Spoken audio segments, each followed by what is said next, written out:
Muito boa noite, é com muita alegria que nós começamos mais um programa Direção Espiritual.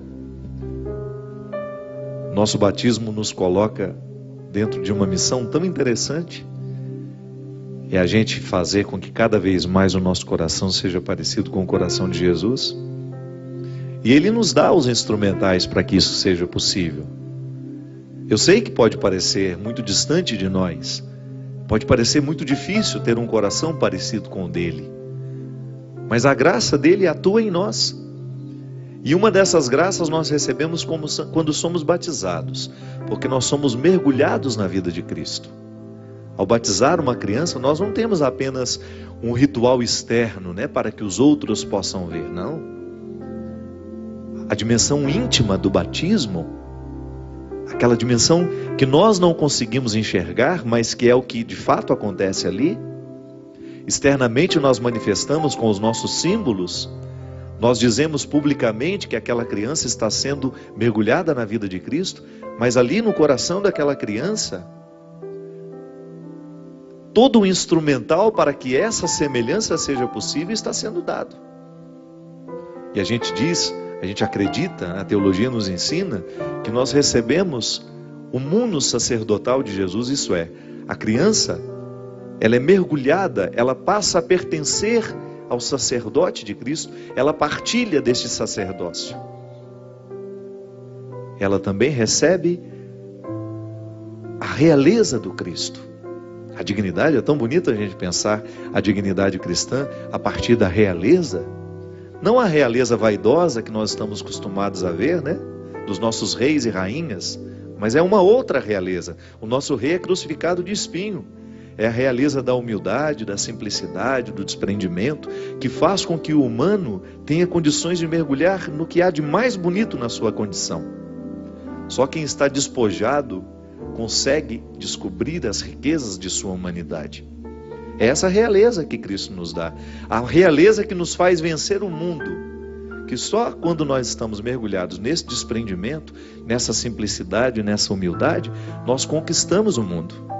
A gente vai tendo a oportunidade de vencer tudo que em nós é precário, sabe? Peso, fardo.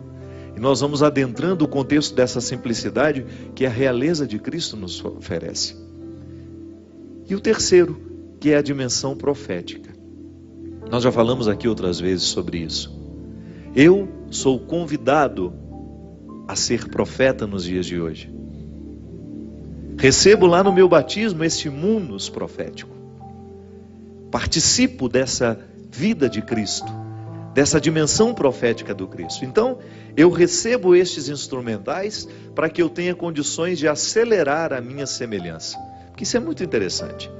Nós recebemos um dom, nós recebemos do Cristo, ali no momento em que somos batizados, uma vocação.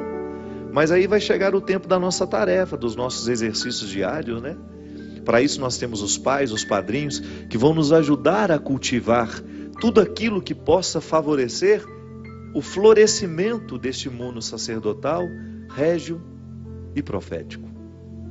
E um desses contatos, um desses instrumentos que nos ajuda é a Sagrada Escritura. E nós temos uma passagem em Mateus que fala de maneira muito bonita, inclusive pegando alguns símbolos do batismo que a igreja utiliza-se, que é o sal e a luz.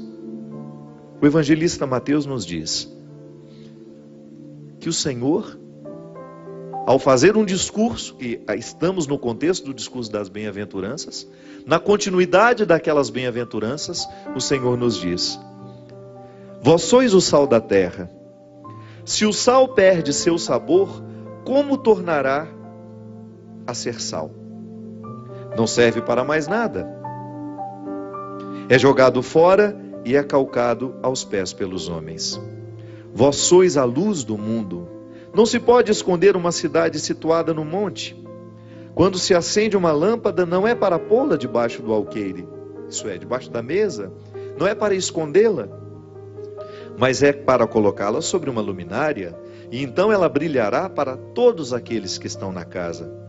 Assim também, Jesus fala para aqueles que estavam ouvindo naquele dia, e para nós que estamos ouvindo este evangelho hoje. assim também brilhe a vossa luz, a minha e a sua, que nós recebemos dele, aos olhos do mundo, aos olhos dos homens, a fim de que eles, vendo as suas boas obras, eles glorifiquem o Pai que está nos céus. É tão bonito a gente pensar que a nossa vocação nos coloca na perspectiva e na possibilidade de sermos, no lugar onde nós estamos situados, sal e luz, dar o sabor e iluminar. E para nos ajudar a pensar toda essa dimensão bonita nos dias de hoje, o que significa ser cristão nos dias de hoje, de maneira especial neste tempo, onde tantas coisas são contrárias, onde tantos contextos são contrários aos princípios cristãos, eu trago mais uma vez ele, que é o meu grande professor, meu grande mestre, Padre Joãozinho, para nos ajudar a pensar. Muito obrigado, Padre, pela sua presença. Tudo bom, Fábio? Estou ótimo, e você? Você está com uma aparência boa. Muito obrigado. Acho que você está com saúde. Estou com saúde. Estou feliz, Padre. Eu tenho vivido um tempo de muita alegria. Então você está santo, porque felicidade é santidade. Pois é, então estou caminhando. Essa frase não é minha. Essa expressão é de Bento XVI. É o gênio da síntese, não é? Aquilo que a gente precisa de um discurso, ele não gasta mais do que 2 palavras ou 3, né? Felicidade é santidade. A vida do cristão, você estava falando, ser sal e ser luz, tem um objetivo que é ser santo. Sede santos como vosso Pai do céu é santo. Mas a gente tem um estereótipo de santidade muito feio, né? Que é a tristeza, aquele santo dolorismo, triste, né? Um dolorismo, sempre um rosto meio inclinado assim, como diz o Padre Zezinho, quanto mais torta a cabeça do santo, mais tortas as ideias do santo. Não é santo coisa nenhuma, é santo do pau oco, não é? Isso é um estereótipo. Na verdade, o santo é uma pessoa feliz. É impossível ser santo e ser infeliz. Isso aqui é terrível, né? Madre Teresa de Calcutá era feliz apesar da desolação em que ela vivia. Uma desolação interior, um desafio interior, mas que não tira dela a felicidade. É interessante que a palavra beato, em latim, significa feliz. Então, quando alguém é beatificado, e bem-aventurado também é feliz. Então, quando você estava falando do Sermão da Montanha, Jesus diz assim: bem-aventurados os pobres. Outra tradução diz: felizes os pobres. Poderia-se dizer: santos e santificados são os pobres, porque deles é o reino dos céus. Então, quer dizer, santidade é beatitude, santidade é bem-aventurança, santidade é felicidade. Minha alma engrandece o Senhor, meu espírito se alegra em Deus. Maria, todas as gerações me chamarão de bendita, ou bem-aventurada, ou de feliz. E Isabel diz para ela assim: feliz é aquela que acreditou, porque vai se cumprir o que a ela se prometeu. Quer dizer, o cristianismo é um caminho de felicidade. Martírio, você falou da coroa de espinhos, mas felicidade.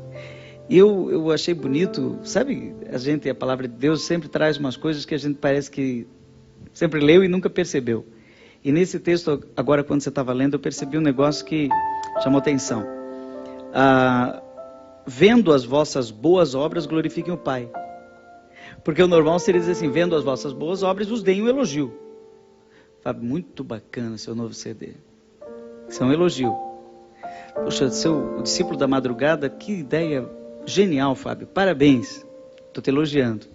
A outra forma, sendo coerente com a palavra de Deus, seria: Senhor, eu te agradeço pela inspiração que destes ao meu irmão, Padre Fábio de Mello, ao escrever o livro Discípulo da Madrugada. Louvado seja Deus pela tua inspiração, Fábio. É diferente. E aí você liberta o outro deste, às vezes, um fanatismo, né, que a obra pode provocar em quem nos acompanha, né? Você sabe disso. Às vezes as pessoas se fixam em você por causa de um livro que você escreveu, por causa de uma canção que você escreveu, e começa a estabelecer uma espécie de idolatria que vai lhe amarrando, né? Que vai causando um desserviço mesmo. Então, de repente, quando nós nos fixamos neste elogio, nós podemos provocar no outro uma certa prisão. Agora, quando nós glorificamos e fazemos assim de maneira mais natural, reconhecer a obra de Deus na minha vida através de você, aí eu não coloco prisão para o outro. Ele continua sendo livre para fazer o que faz. De novo, o Papa Emérito Bento XVI fala que nós devemos ser transparentes. Ele fala do padre quando está celebrando a missa. Ele diz, você que é padre, quando for celebrar a missa, seja transparente, ou seja, que as pessoas vejam por meio de você aquele que você transmite, que é Jesus. Eu acho que, entendendo o que ele diz, daria para comparar com uma janela. Você olha para uma janela e ela revela o jardim. Então ela é uma boa janela. Esses dias eu estive em Roma, nos museus do Vaticano. De repente, aquilo meio claustrofóbico, tem um corredor, você sabe aquele corredor? Quando tem longo, são quase 150 metros de corredor. Você vai indo aquele monte de gente, de repente você olha do lado uma janela, que dá para os jardins do Vaticano. E lá atrás estava, inclusive, o mosteiro onde vive o Papa Emérito Bento XVI. E aquilo me deu um respiro na alma. E eu nem observei a janela. Aliás, a janela, ela desaparece quando revela o jardim. Acho que é um pouco aquilo que João Batista disse, né? Importa que ele cresça e eu desapareça. Essa acho que é a maior felicidade de alguém poder dizer com Paulo, minha vida presente na carne, eu vivo pela fé no Filho de Deus que me amou, se entregou a si mesmo por mim, por isso eu vivo, mas não sou eu que vivo. É Cristo que vive em mim. Acho que esse é o ponto ômega, o ponto de chegada da santidade. Quando as pessoas olham para a gente e já não veem, eu não vejo Karol Wojtyla em João Paulo II, já vejo o santo. Se ele é santo, ele é feliz e ele revela o próprio Cristo. Madre Teresa de Calcutá. João, você é um homem muito perspicaz nas suas análises. Eu queria que você me dissesse o que você pensa. Essa importância que tem a figura religiosa nos dias de hoje. Então, por exemplo, os evangélicos têm os seus pastores que são líderes, que são muito fortes nos seus argumentos, nas suas adesões, né? Eles conseguem arrebanhar muita gente. Como é que isso funciona? Por exemplo, nós padres que temos uma visibilidade dentro da igreja, você é um dos precursores desse novo trabalho com a música. Há 20 anos eu lhe conheci já fazendo um trabalho belíssimo como um homem que se expunha publicamente e que gerava um rebanho ao seu redor. Como é que você analisa o limiar entre você ser uma autoridade religiosa que conduz as pessoas para uma experiência ou você ser uma personalidade religiosa que amarra as pessoas em você? Acho que a gente tem uma estrada e não um estacionamento, né? Quando a gente se torna estacionamento, as pessoas param na gente. E não só católico, evangélico, artistas têm às vezes a triste experiência de perceber que estacionaram nele. E aí não chegam na pessoa, chegam no personagem, porque na verdade as pessoas estacionam num personagem, não na pessoa. Elas imaginam, né? Porque elas imaginam, elas fabricam um ídolo. E ela se diz, eu sou seu fã. Sempre me incomoda um pouco isso, Padre. Quando a pessoa diz, Padre Joãozinho, eu sou seu fã. Fã está perto de fanático, não é? E o fanático sempre é um idólatra, e o idólatra é aquele que tem um ídolo. Não é o ídolo que manda nele, é ele que manda no ídolo. O ídolo não é Deus, né? Mas sabe, Fábio? É uma fatura cara, né, que o fã cobra, né? Ele quer, na verdade, ele quer consumir o seu ídolo. Por isso que muitos fãs matam seus ídolos. Olha o que aconteceu com John Lennon, né? Era um fã. Uma relação objetal, né? O outro é a satisfação do meu desejo. E depois que ele para de satisfazer, então eu quero matá-lo, eu quero eliminá-lo para que ele não satisfaça de ninguém. É neurótico, né? Mas uma outra... Porque ser sal e ser luz na vida do outro, Padre, será sempre difícil. Eu sempre digo que é um limiar muito estreito entre você ajudar uma pessoa e entre você estabelecer uma dependência dela com você. Iluminar a vida de uma pessoa, levar o sal da palavra que motiva, que faz com que ela, de repente, num determinado momento da vida, que está difícil, a sua palavra é motivadora. É sempre um risco que ela se prenda em você. Alguém poderia dizer, não, mas então eu vou me esconder. Tudo bem, sal é escondido. Você come a comida com a medida de sal da boa cozinheira e você diz, não está insonso e não está muito salgado, está no ponto, mas você olha e não vê o sal se escondeu. Então o sal tem uma coisa de mistério, né? Ele é escondido. A luz não, a luz aparece, inclusive diz ali, ninguém acende uma luz para colocar embaixo da cama, a luz tem como próprio dela aparecer. Então há uma dimensão na vida que você está colocando nessa, por exemplo, na educação, os pais na educação dos filhos, o professor na educação dos alunos, há uma dimensão de escondimento, até mesmo de ausência, para que o outro cresça. Eu estou, mas não estou. Há uma presença misteriosa. E o próprio Deus é assim, não é? Ele é mistério e é presença. Mysterion vem do grego, os orientais são mais sensíveis a essa dimensão misteriosa da vida. Deus enquanto mistério, Ele é espírito, Ele é ar, Ele é discrição. Mas também, Deus é sacramento, então você olha no pão e diz, é o corpo de Cristo. Está presente, está né? presente. É vivo entre nós. É presença. E presença que às vezes se torna sensível, visível, que dá para cheirar, que dá para tocar, que dá para beijar, que dá para comer, né? A Eucaristia é feita para ser comida. Os sacramentos são a visibilidade do mistério. E assim também nós, que somos, você começou a dizer tão bonito, nós somos sacerdotes, eu diria assim, nós somos sacramentos, né? O batismo nos configura, nos sacramentaliza. Tem um território do sagrado, você usa muito essa expressão. Nós somos território sagrado, nós somos consagrados, cristificados. O Papa João Paulo II gostava da expressão cristiformizados, né? Nós somos revestidos de Cristo. Então, dá para ver, não dá para esconder. Há uma dimensão de aparência. É uma árvore que dá frutos e vai levar pedrada, né? Agora há uma dimensão de ausência, de escondimento e de mistério. Eu gosto de falar disso como pedagogia da presença e pedagogia da ausência. A doutrina social da igreja chama isso de solidariedade e subsidiariedade.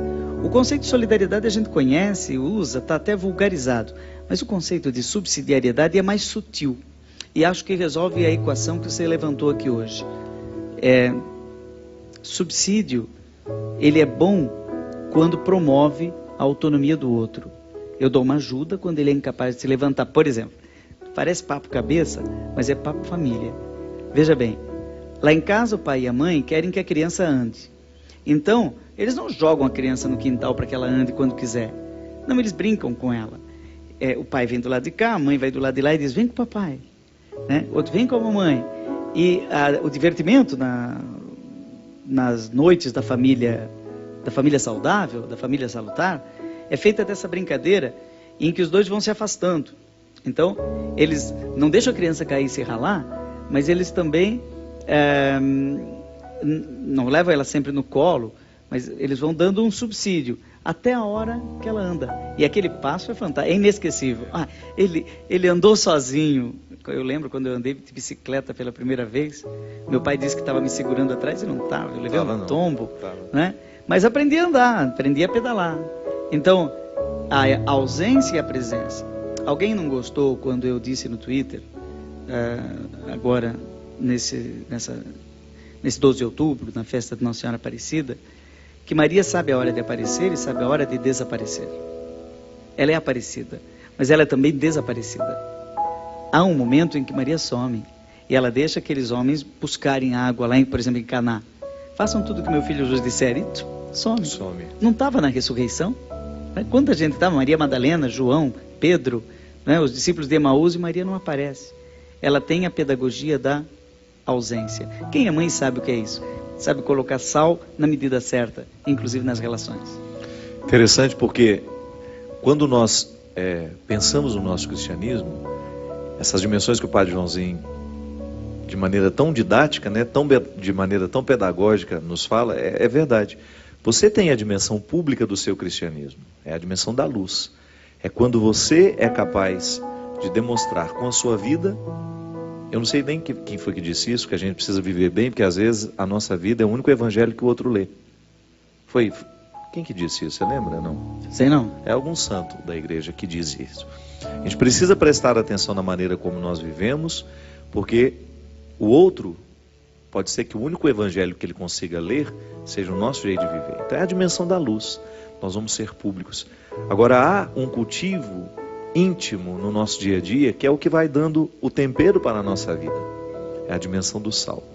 Então sempre que nós pensarmos no nosso cristianismo, nós temos que analisar o quanto nós alimentamos do que é público em nós, equalizando com aquilo que é íntimo em nós. Tem que tomar cuidado, porque se você esquece uma das duas dimensões, a do escondimento e a da publicidade, Jesus fazia isso bem, muito bem. De vez em quando ele sumia, pegava o barquinho dele, ia lá para o outro lado, subia no alto da montanha, o pessoal corria atrás. Eu acho bonitinho, porque existe a expressão, ele fugia das multidões. Fugia. Então ele se escondia, se escondia. Jesus pegou o barco para fugir da multidão que andava atrás dele. Isso é fantástico. Ele precisava de privacidade, precisava de intimidade. Porque se viver só de publicidade, se viver só de luz, vai se deslumbrar. Aí ele fica superficial. Agora, se viver só de privacidade, só de intimidade, só de sal, ele vai ficar salgado. E perde a oportunidade de fazer o desdobramento dessa vida íntima, que é o anúncio, né?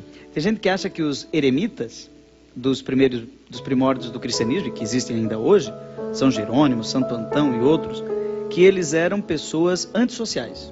Mentira! Imagina! Eles eram psicólogos. Eles estavam lá, num isolamento, se preparando para atender as pessoas, fazia fila para eles atenderem. Eram os psicólogos da antiguidade. Gente, a experiência que Antão faz de experimentar o deserto como lugar para disciplinar o corpo que ajuda na disciplina da alma, que ele é fantástico. Olha como esse homem, 400 e pouco, né, que ele viveu, né? Nos primórdios. Você pensar que um homem naquela época já tinha essa compreensão tão aprimorada de um cristianismo que se exercita no dia a dia e que é experimentado a partir de tudo aquilo que é drama humano, né? Não é uma religião etérea que me retira da realidade, que me faz levitar, não.